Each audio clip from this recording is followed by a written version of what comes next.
আজকের অনেক দিন পর আরাধ্যার স্কুল খুললো, প্রায় 28 দিন পরে। এতদিন পরে স্কুল খোলায় আরাধ্যা ভীষণই এক্সাইটেড। প্রথমে তো সকালবেলা আমি ভুলেই গেছিলাম যে আজকের ফার্স্ট স্কুল খোলার ডেট। হঠাৎই মনে পড়লো যে আজকের সোমবার। আরাধ্যার যেহেতু মর্নিং স্কুল, তার জন্য আমাকে ওকে 7:30টার মধ্যে রেডি করিয়ে দিতে হয়। এই যে গাড়িটা দেখতে পাচ্ছ চলে গেল, ওই গাড়িতে করেই ও গিয়েছিল। এখন ও বাড়িতে চলে এসছে, এসে বলছে মাম্মা আজকের আমার রেজাল্ট দিয়েছে। তো তাই শুনে আমি ভিতরে আসলাম। বলো কি হয়েছে? এই দেখো আমাকে স্কুল থেকে এটা দিয়েছে, বলেছে যে এটা দেখতে। তাই চলো তুমি তাহলে ড্রেসটা খোলো, আমি এটা দেখে নিই। হ্যাঁ, জীবনের ফার্স্ট পরীক্ষা।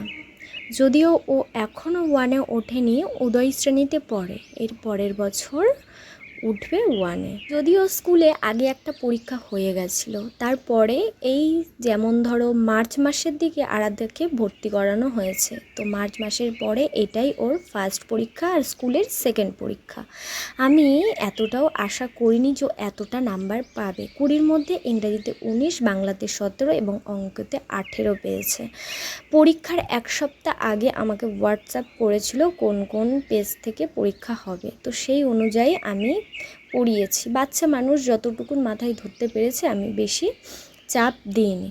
তো তারপরেও দেখছি না ভালোই রেজাল্ট করেছে। জীবনের প্রথম পরীক্ষা আর আমি মা হয়ে ভীষণই খুশি। আর আমি ওকে প্রচুর আগ্রহ দিচ্ছিলাম, আর ওর পাপা তো ওকে চুমু দিচ্ছিল বারবার, আর কি খাবে জিজ্ঞেস করছিল। আমিও জিজ্ঞেস করেছি খাবে মনা, তো ও বলল আইসক্রিম খাবো।